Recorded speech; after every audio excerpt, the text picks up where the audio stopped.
Sunday night was an ecstatic one for France's national rally after it made big gains in the first round of the parliamentary election, winning 33.4% of the vote. The left-wing coalition New Popular Front came second with 27.9%. Celebrating her party's success, Marine Le Pen said democracy has spoken as she declared President Emmanuel Macron's camp practically wiped out. His Ensemble alliance came in third with 20.7% of the vote. While the French are heading back to the polls for a second round of votes in the parliamentary election next Sunday, they will not be deciding who becomes president, only who becomes prime minister. In the French political system, the prime minister leads the National Assembly, that is the French parliament. The president is the head of state.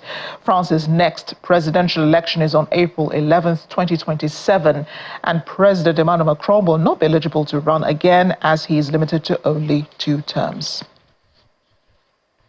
But all eyes are on the national rally's Jordan Bardella, who aims to become the next prime minister. The 28-year-old says should he assume the role, he would become the prime minister of daily life. Addressing supporters at his headquarters in Paris on Sunday, he said he would be the one who will make the defense of purchasing power one of his top priorities, restoring order and security throughout the country and taking the country's immigration policy back into their own hands. Continuing, he said the choice is now clear and France has 2 options. On one side, the alliance of the worst, he said, and on the other, the national rally, which he has the honor of leading. Bardella is co-leader of the party. He said victory is possible in next Sunday's election and alternation is within reach. Sunday's election witnessed the largest turnout of voters in France in 40 years. However, 289 seats are needed for an absolute majority in the 577-seat National Assembly. Who is a man who could become France's prime minister? The 28-year-old Jordan Bardella is co-leader of France's far-right national rally, alongside firebrand politician Marine Le Pen. He has promised to restore faith in France and its greatness. Having grown up in the banlieue of Saint-Denis, a Paris suburb, Bardella claims he has experienced firsthand the lawlessness that unchecked immigration has brought to France. His parents are of Italian origin. Bardella attended a semi-private Catholic school, the only establishment in Saint-Denis where a teacher was not at risk of having a chair thrown at their head. It was how he once described the school in an interview with French daily Le Monde. Bardella joined the national rally in 2012 when he was only 16 years old. This was after he had spent 3 weeks pleading with his mother to grant him parental permission to join Le Pen's party. In 2014, he became the party representative for Saint-Denis, but first stepped into the limelight when he suspended his party comrade and former friend, Councillor Maxime Boutet, following Boutet's public announcement that he had converted to Islam. He became Le Pen's protégé and at the age of 21 was appointed party spokesperson. In 2019, Le Pen put him in charge of heading the party's list at the European election, which the party won, granting Eurosceptics a parliamentary seat in Brussels. Bardella's meteoric ascent continued in 2022, when he was crowned RN president by Le Pen as she refocused her energies on trying to win the next presidential election in 2027. In the meantime, La France Insoumise founder Jean-Luc Mélenchon has called on voters to swing behind his New Popular Front alliance of left-wing parties following their second-place finish in the first round of Sunday's snap election. Addressing supporters earlier today, he told them, "We must give an absolute majority to the New Popular Front. It's not just a question of voting against or wanting to block the way. It's a question of voting for a different future, one that respects all human beings and all living beings as a whole." French President Emmanuel Macron called the snapped elections following huge losses for his Renaissance party in the EU Parliament elections, which saw a huge surge for national rally. The next election is not expected until 2027. Now, across the bloc, conservative, nationalist and anti-immigration groups also made large gains. Many call for a focus on domestic priorities amid the soaring cost of living, as well as lower taxes, better border security, and an end to foreign military interventions such as in Ukraine. Let's bring in the VOA's Lisa Bryant. She's in Paris. She joins us for more analysis on this. Lisa, great to see you as always.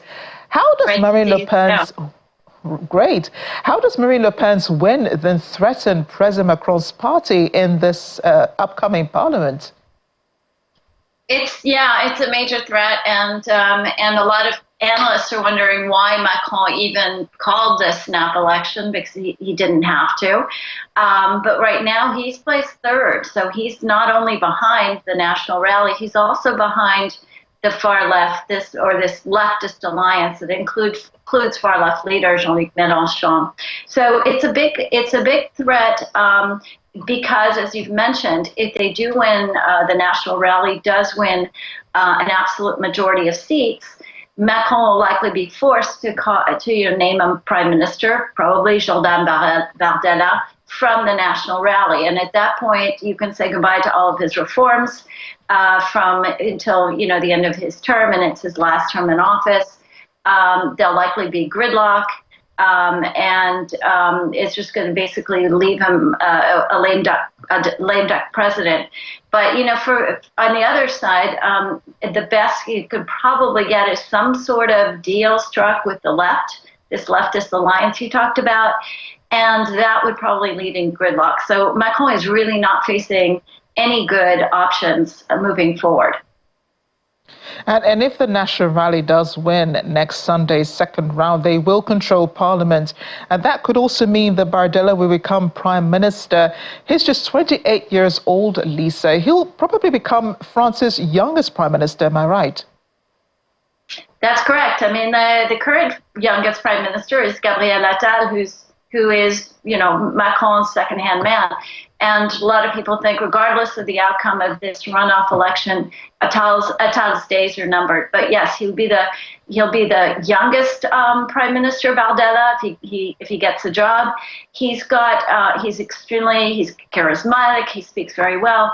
And another thing that analysts say is he doesn't have the baggage of the leader, Marine Le Pen, which is good and bad. But her father founded the National Rally decades ago, and it had a very bad reputation. And he does not have that kind of negative reputation or baggage that Marine Le Pen does have to a certain extent, even though she's tried, and quite successfully, to sort of rebrand at least her party's image. Now, I know immigration is a top subject for many people in France, given the present realities. But how do Macron's immigration policies differ from that of Le Pen's? So Macron has actually toughened his immigration policies in recent years. He sees, sort of that he can gouge, the popular sentiment.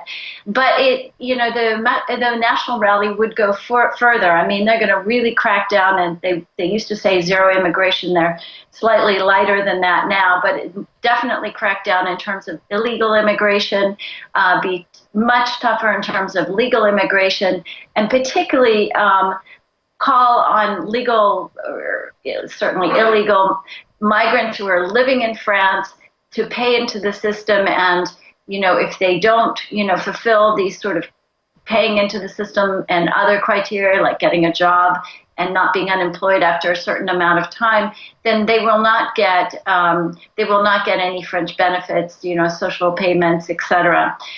So it's really a tougher policy against migration, and the broader sentiment among the French voters that they can't afford more migrants coming in. The economy is doing badly. But it's not just migration where the National Rally has really scored points. They really are tough on law and order and things like crime in France. Has seen a lot of crime like any other country, especially in low-income neighborhoods, the kinds of areas that Jordan Bardella the possible next prime minister grew up in. And also, they've been really good at changing their message in terms of bread and butter issues. Like they have plans that many economists consider unrealistic, but of really helping working class French. And together, all that really resonates today with French voters. Yes, and when you talk about law and order, what comes to mind is the shooting at a wedding yesterday. That may have also reinforced voters' decisions at the polls. Lisa, what happens, if the National Rally does not win a majority next week? I've heard about a hung parliament in France. What would that mean? It would basically probably mean gridlock over the next few years. Any further reforms, Macron loves to sort of push out reforms, they're dead. I think that it would just be a very uncomfortable time. Macron has ruled out stepping down as president, but it means that France can't move forward on a lot of issues, social issues or, some of the bills in Parliament, and so it's going to be a hard time for one of Europe's, strongest members of the European Union. So I think it's a really difficult situation moving forward. There's one potential, for Macron at least, a potential sort of silver lining is if some kind of deal is struck with the left, but that seems very unlikely. Right now they're debating how they're going to have a kind of alliance where in the second round, in these very local parliament elections, certain parties, either Macron's or the leftist alliance will drop out if they're not scoring well. But if they do strike some kind of deal, and there's a chance, because it's happened before, that this leftist alliance will unravel. And maybe at that point, Macron can strike some kind of coalition with parts of the leftist alliance that he's closer to, because the far left leader that you discussed, Jean-Luc Mélenchon, is deeply unpopular among some voters. And Macron he's an anathema to Macron and his party. So maybe they can carve out some kind of deal, but in the near term, it looks like a very uncomfortable situation for the president. I'm glad you mentioned him, La France Insoumise founder Jean-Luc Mélenchon. He spoke earlier today calling for other voters to rally behind, the far right. Just wondering, what he gains at the end of it, at the end of the elections. Where would this leave him? Well, Jean-Luc Mélenchon has always had his eye on the presidency, but members of, it's like I said, he's anathema to Macron and his party. A lot of voters are turned off by him because they consider him way too radical. He's been accused of being anti-Semitic. Of course, the accusations he's denied. I think that he would I think in an ideal world, he said he's ready to be prime minister. Even members of this leftist alliance, I've heard one from the Greens party said, no, that's not going to happen. So I think that there's going to be a discussion, but I don't see him getting the support, at least of all of his alliance, and much less the French public. So I think that Mélenchon is still a very, important figure in French politics. Some people absolutely adore him, but he's extremely divisive. He sounds like an outsider, and we'll wait to see, where he positions himself after these elections. I know the rest of Europe is watching the polls. How would the rest of the continent be impacted by the outcome of the elections? Yeah, the rest of Europe is watching these polls. France, and along with Germany, are traditionally considered the motors of the European Union. So one of the European Union's, strongest members is in political disarray. What effect that will have? Well, the National Rally traditionally had wanted to leave the European Union. Now its leader, Marine Le Pen, is talking about changing it. But you're going to have a major Europe skeptic if the National Rally gets the majority in Parliament. Traditionally, the French president takes care of foreign policy. So that will not be, a radical change if, this follows traditional French policy. However, the prime minister, and if the government becomes, a far-right government, they have control over the purse strings. Another area beyond the EU skepticism is the war in Ukraine, which you've kind of mentioned. I mean, the members of the National Rally have said, they support Ukraine, but they're much more interested in, having a deal, having some kind of peace talks, and skeptical about, bringing military equipment and certainly no boots on the ground in Ukraine to support the Kyiv. The other thing is the National Rally, which has refuted this, has been accused of being soft on Russia and soft on Putin. Again, they've rejected this. But these are various areas where the prospect of a potential far right government is really worrying a lot of European leaders these days. I can imagine, Lisa. France's elections are about one of the major country elections holding in the European Union this year. Thanks again for speaking with us. My pleasure, as usual. Hurricane Beryl has made landfall in Caracol Island in Grenada. According to the U.S. National Hurricane Center, the hurricane has sparked warnings of life-threatening winds and dangerous storm surges. Hurricane Beryl has regained strength in the past hours, causing a hurricane warning to be in effect in Barbados and Saint Vincent and Grenadines and Tobago. Earlier, airports and businesses shut down, and residents across the Caribbean were urged to seek shelter as the potentially devastating storm hit the region. Dozens of flights have been cancelled across the region as Beryl approached on Sunday night, leaders urging the public to heed the warnings.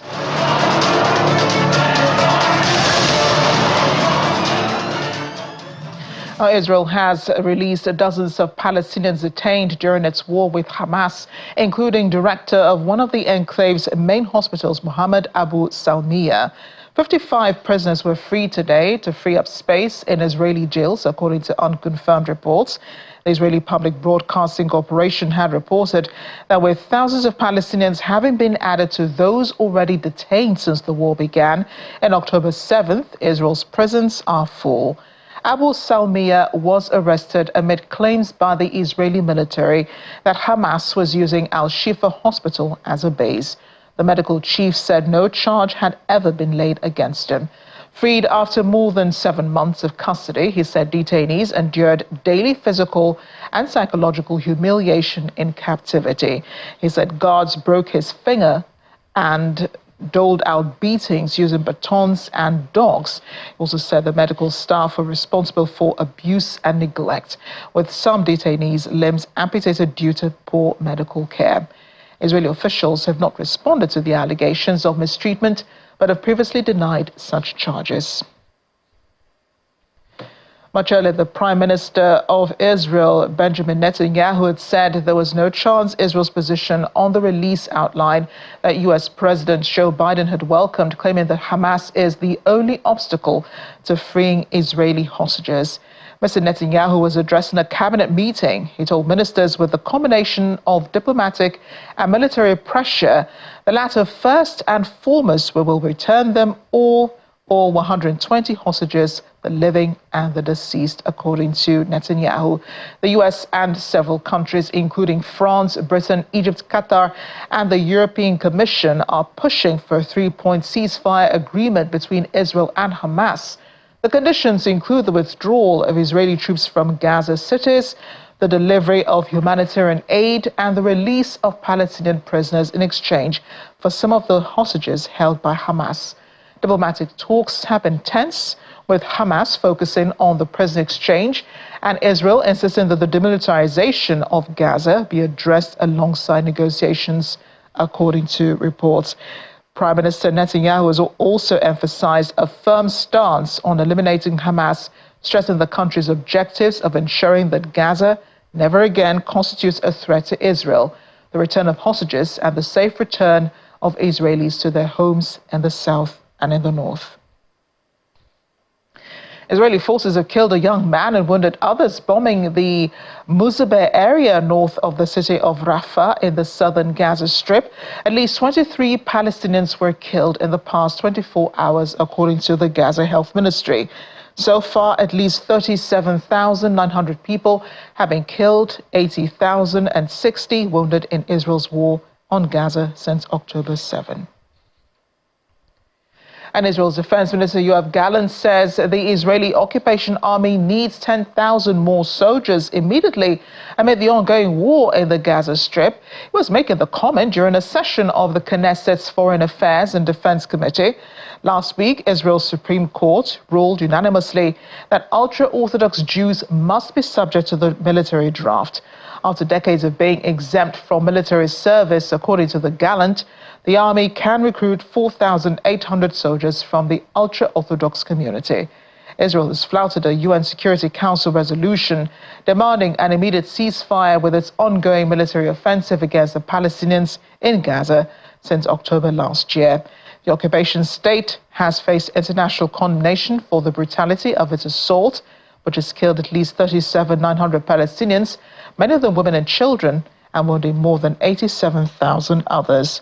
Large parts of Gaza lie in ruins currently amid the crippling blockade of food, clean water, and medicine. The first televised presidential debate is over in the United States, but reactions continue. Despite his performance last Thursday, President Joe Biden's family has told him to remain in the race for the November election against former President Donald Trump. This weekend, the U.S. president was in Camp David, the presidential retreat in Maryland, with the First Lady Jill Biden, his children and grandchildren. Well, the trip was scheduled previously for a shoot with photographer Annie Leibovitz for the upcoming Democratic National Convention. It also became an exercise in trying to figure out how to quell party anxiety following Thursday's dismal showing.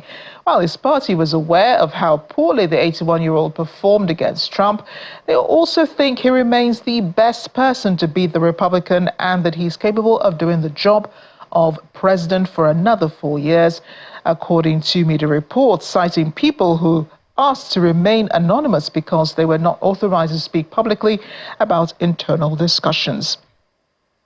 Jill Biden and her son, Hunter Biden, the people he listens to most in the world, were among those amongst the supporters. The New York Times quoted people close to the situation as saying that the Biden family was urging him to stay in the race and keep fighting.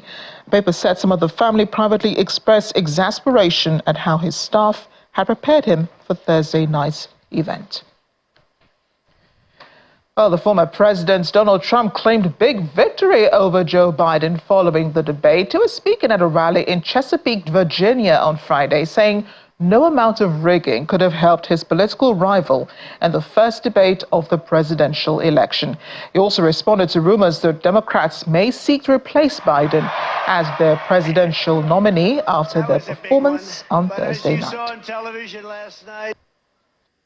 We had a big victory against a man that really is looking to destroy our country. He's the worst, he's the most corrupt, the most incompetent president in the history of our country. Joe Biden spent the entire week at Camp David resting, working, studying. He studied very hard. He studied so hard that he didn't know what the hell he was doing. He got the debate rules that he wanted. He got the date that he wanted. He got the network that he wanted. With the moderates he wanted. No amount of rest or rigging could help him defend his atrocious record. When you look at the incredible destructive power of these weapons, this will be a war like no other. This will not be two army tanks running against each other and shooting. This is going to be something the likes of which we've never seen. And we have a man who's grossly incompetent heading up our nation, and he's competing against Putin and President Xi of China and Kim Jong-un of North Korea. He's competing against people that are at the top of their game, and he was never really at the top of his game. Many people are saying that after last night's performance that Joe Biden is leaving the race. But the fact is, I don't really believe that, because he does better in polls than any of the Democrats they're talking about. Kamala is somebody that will be on the scope. It might have been Joe Biden's single best decision, putting her as vice president. might have been his best, because nobody wants that. I do. I'd be very happy with that. The U.S. President Joe Biden, however, says he intends to defeat Donald Trump in the November election, giving no sign he would consider dropping out of the race after a feeble debate performance. Biden's viral stumbles and occasionally meandering responses in the debate heightened voter concerns that he might not be fit to serve another four-year term, and prompted some of his fellow Democrats to wonder whether they could replace him as their candidate for the November 5 election. Campaign spokesperson Michael Tyler said there were no conversations taking place about that possibility. I don't walk as easy as I used to. I don't speak as smoothly as I used to. I don't debate as well as I used to. But I know what I do know. I know how to tell the truth.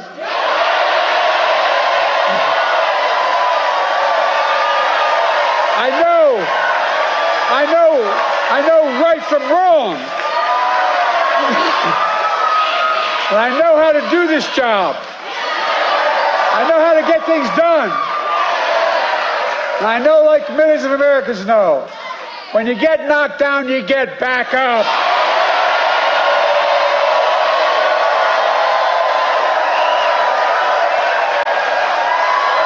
I know what it took to take our economy from the depths of the pandemic to where it is today, the strongest economy in the world. I know what it'll take to bring this economy to everybody. I know what it'll take to rally the world to stand up against Putin and defend freedom, not yield to him. And I know what it'll take to keep the world safe and free for the years ahead. Folks, I give you my word as a Biden, I would not be running again if I didn't believe with all my heart and soul I can do this job. Because quite frankly, the stakes are too high. The stakes are too high.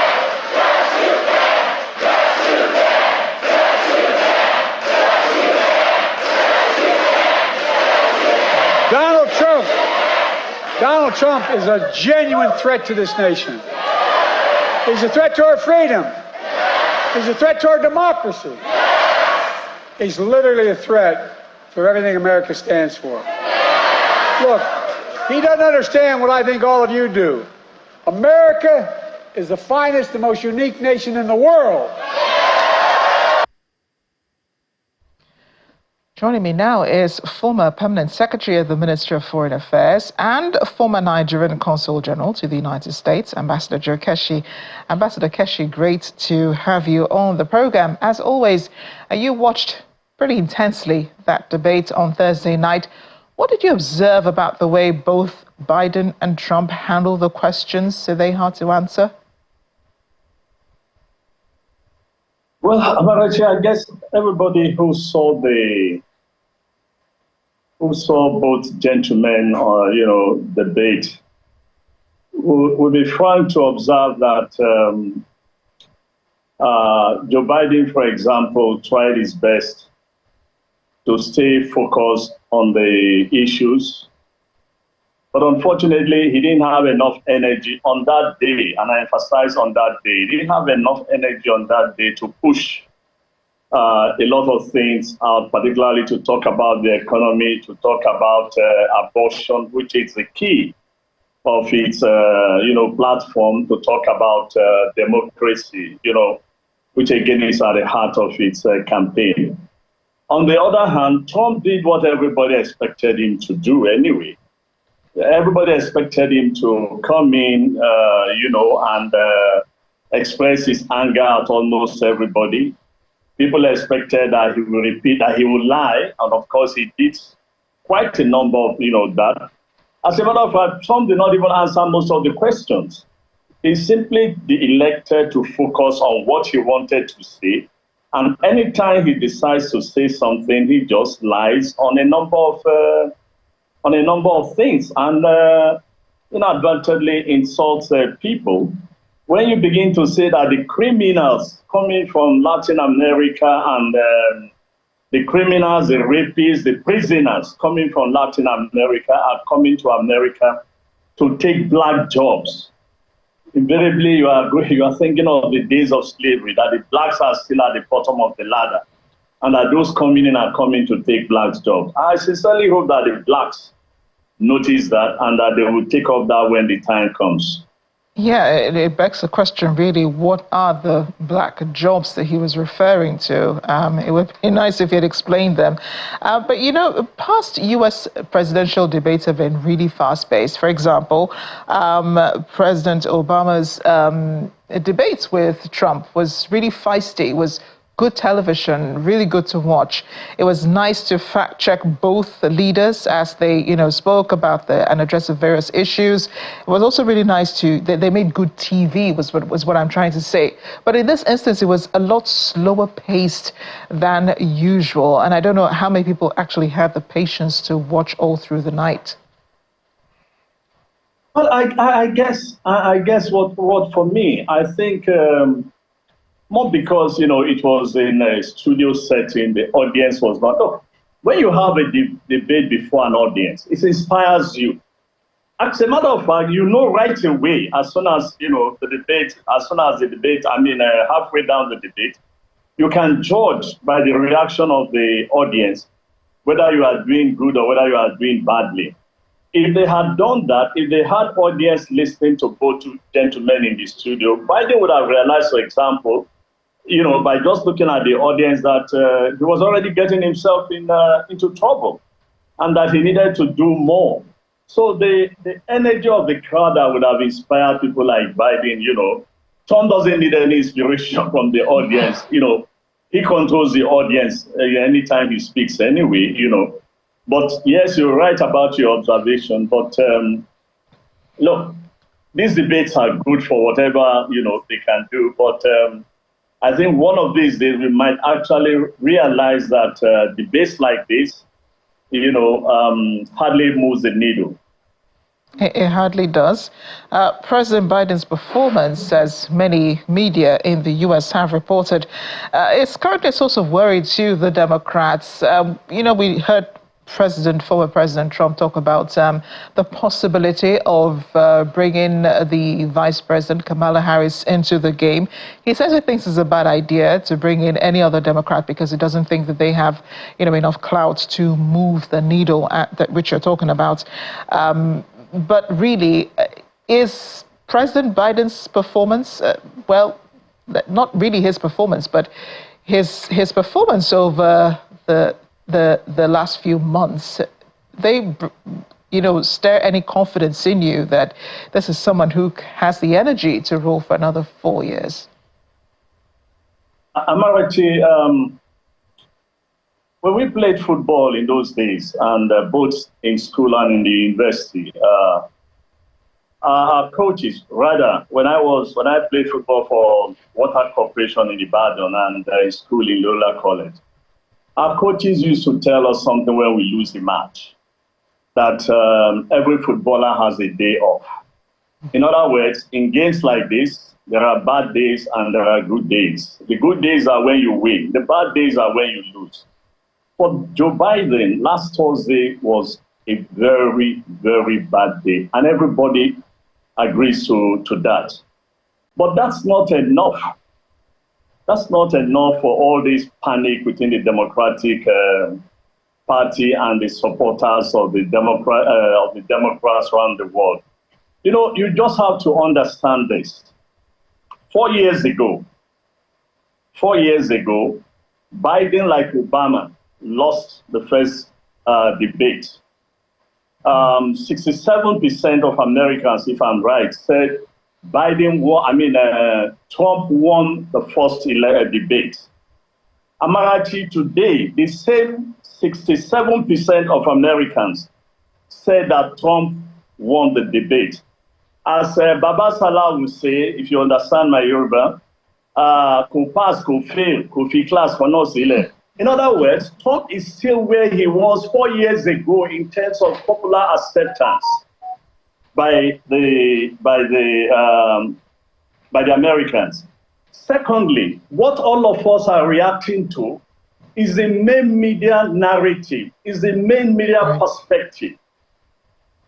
The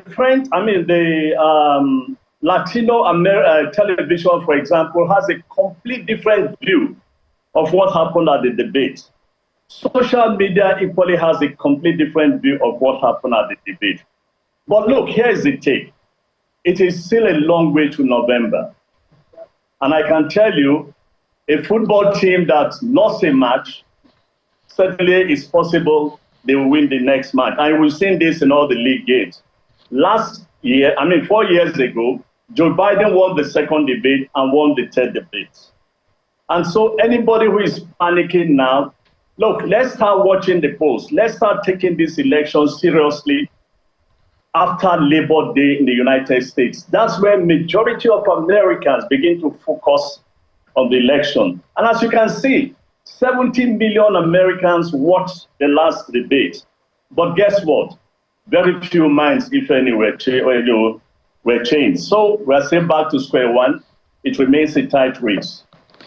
It is a tight race. That I can agree with you on. And if there's anything I know about U.S. elections, it is that, nothing is certain until election night when the results do come in. Because, that's exactly what happened with Barack Obama, right? His first term in office, when the results started coming in, when the results started trickling in, it looked like the Republicans were actually going to win. Until, all of a sudden there was just, upswing of votes coming in and they were all in Obama's favor. I want to talk about the... By the way, Obama lost his first debate also to... Yes, he did lose his first debate. And that worried the party a bit, yes. Speaking of the party, some have suggested that Vice President Kamala Harris should be the next Democratic candidate who could possibly take in President Biden's position. What do you make of her? Look, you showed a clip just before we came on air of Trump saying that he does not think they will do that and trying to run down Kamala Harris. Let me tell you what Trump is doing. Trump is encouraging the Democrats not to put her on the ticket, not because she will not win, but because Trump is afraid she might actually win. Right. And so Trump is actually beginning to attack her and to come out with an inadequacy so that it would also stop the Democrats from, thinking about changing her. But look, here's my take. It is too late to change the candidate. Very late to change the candidate. Secondly, if you decide to change the candidate, you open an internal civil war within the party itself. And the Democrats don't need that civil war right now. The third, and very interesting, is that, almost all over the world, including this country, by the way, the role of the vice president has always been a problem when you get to elections like this. The same people today who are talking of Kamala Harris, has over the last 4 years, they've actually looked down upon her. They've actually wondered whether she could be, a good president. Many just think that no way would they have a woman president, particularly of color, and the rest of it. Interestingly enough, the same people that have campaigned over the last 4 years against her are now saying, oh, you know what? If she was at the debate, she will not tolerate all the lies that Trump put out. No, it's all part of the game that, pundits play. Let Kamala Harris hold her gun. Let her stay as the vice presidential candidate. 4 years, if they win, she could actually be prepared to run for the presidency. But for now, the best bet for the Democrats remains President Joe Biden. Well, I just have one quick question for you before we move on to break, because we're almost running out of time. And that's that either way, either candidates will be setting a precedent in America, wouldn't they? President Biden will become the oldest president to ever rule the United States, and Trump will become the first convicted president to rule the United States should he win the elections. How do you think that reflects on America as we know it today? To be candid, the America we know today has lost its soul. It is not the America that upheld the values that turned around to define a number of things around the world. You know, so when you hear scholars, particularly from this part of the world as well, every time we speak, we give examples from America. Every time we make comparison, we refer to the United States of America. It was because of the high standard and the values that America of old, espoused to the world and then sold to the world. But today, you look at America itself, it's so difficult to define what America has become over the years. And no thanks to the Republicans who have just gone completely extreme right. But guess what? You guys just showed what happened in France. The extreme right parties are doing, relatively well in all elections these days, particularly in Europe. And they are taking over government. And you're going to see how a lot of things would again change because of the, hard policies that they want to put in place, all in defense, quote and unquote, of their superior belief in so many things. So we just have to wait and see. But yes, you're right. Biden and Trump, by the way, everybody talks of the age of Biden, but Trump is also old. Yeah, Let's not forget that. He's also will probably be in his 80s. So we have two old men running for office. And hopefully, I hope that they will now begin to prepare. America will try to go back to the old America, where you had vibrant young men like the JFKs of this world. Where not too long ago, you had Obama, coming in, to the helm of, to the leadership of the country itself. America honestly need to reset the button and go back to where we look on every indices. There was a time when you take a couple of all indices, America was number one. Today, they've lost it all to the rest of the world. And that's where we'll leave it. Thank you so much. I understand how passionate you are about these topics. We'll invite you again some other time to share more of your analysis. Ambassador Joe Keshi, thank you again. Thank you very much. Thanks for having me. Rwanda is preparing for future food challenges as it predicts its population could increase to more than 15 million people by the year 2030. The country's agricultural challenges are real, with only 51.41% of the country being arable, according to the World Bank. As a result, the Rwanda Institute for Conservation Agriculture was opened in July 2019 to educate Rwandan students with knowledge and skills to create cutting-edge solutions to food problems in the country. The Rwanda Institute for Conservation Agriculture, RICA for short, sits on 1,300 hectares of land in Buskira in the country's eastern province, developed by the Howard Buffett Foundation into its present structure. Here, students are taught to contribute to food security and food safety by working through various agricultural processes. From poultry to pigs to cows.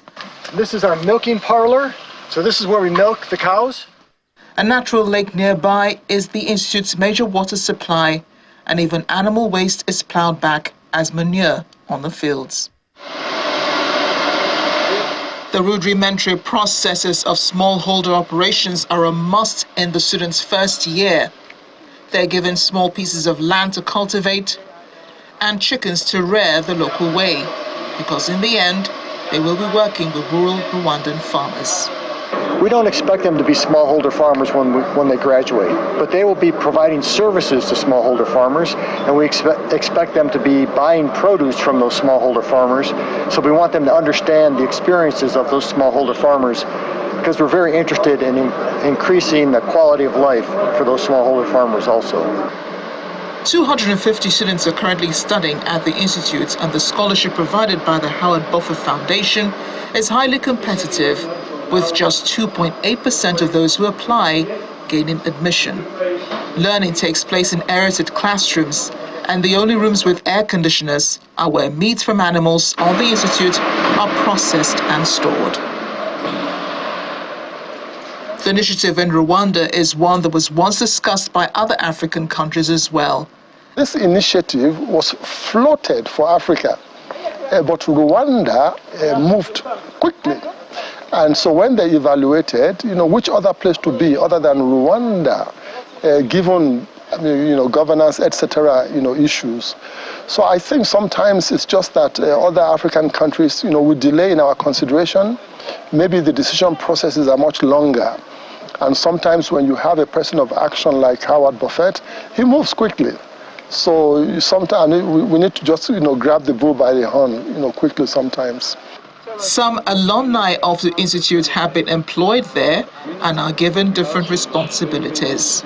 The change to the job market is that when you are a student here, you are allowed to make mistakes because you're a student, you're learning. But when you get into a job market, then it is very serious. So whatever I have to do it perfectly and in a very good condition. The goal of the institute is for graduates to impact lives and preserve the country's critical resources. From Buskira, Rwanda, Amarachi Ubani, Channel Television News. Well, I'm back in Lagos now. But following up on my visit to the Rwanda Institute of Conservation Agriculture, I had a longer conversation with the Institute's Deputy Vice Chancellor of Academic Affairs, Dr. Olusegun Yerokun, on his new role and his hopes for the rest of Africa. So you're a Nigerian living in Rwanda. How did you end up here at RICA? Interesting. Yes. I had been working in Zambia over the past 30 years in the education sector. And when RICA advertised the position for Deputy Vice Chancellor, on LinkedIn by chance I saw it. I applied and I was called for an interview. And I think we agreed that it would be a good fit for me and that they could use my skills. So I joined RICA in October 2023. Before we got, talking during this interview, we were talking, behind the scenes, and you mentioned that it's been a really long time since, you came home to Nigeria. I'm just wondering, whether you ever think of coming back home, if you ever think of, doing the same things that you're doing here back in Nigeria? Well, I mean, where, opportunity occurs, one could always do that. As I indicated to you previously, I had worked in Zambia for about 33 years. Before that, having gone to school in the US, I worked there for a couple of years, but always wanted to come back to Africa. Incidentally, I applied to a number of institutions in Nigeria at the time, but I didn't get any feedback, nothing positive. And that's how my career in Zambia started. But, God directs us sometimes to where we could be of best value. And so I think, that has also aided my own growth there.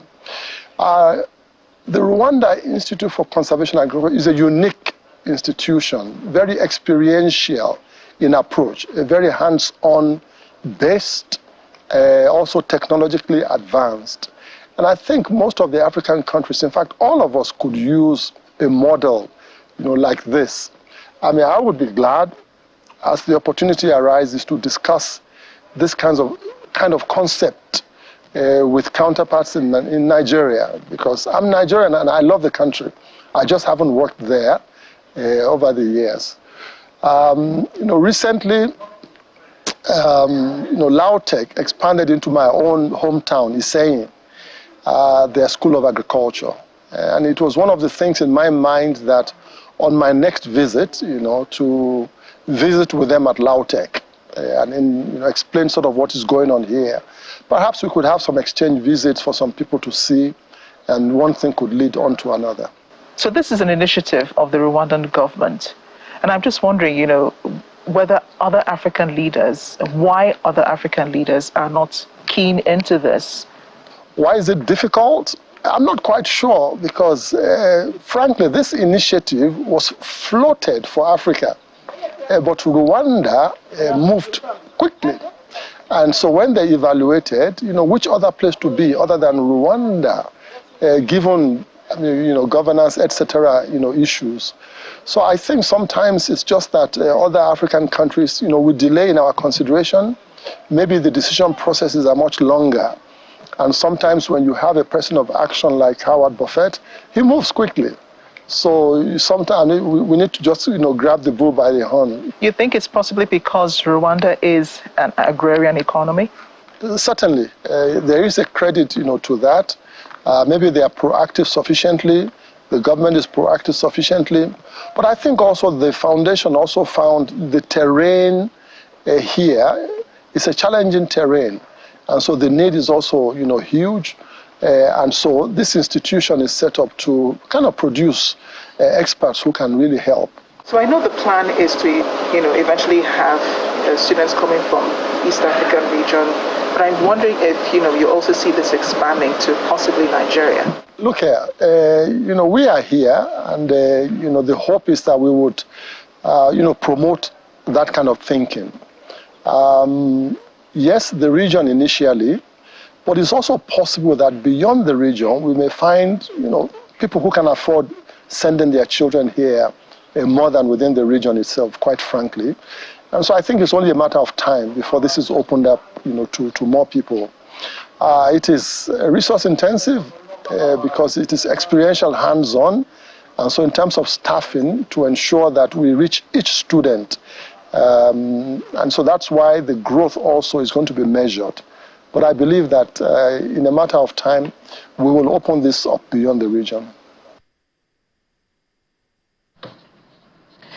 And as we end the program, in South Africa, President Cyril Ramaphosa has introduced the new cabinet for his second term on Sunday during the national address. The newly appointed cabinet, known as the Government of National Unity, includes members of Ramaphosa's ruling ANC, as well as representatives from 10 other political parties, including key figures from the main opposition. And that's the world today. Thanks for watching. I'm Amarachi Ubani.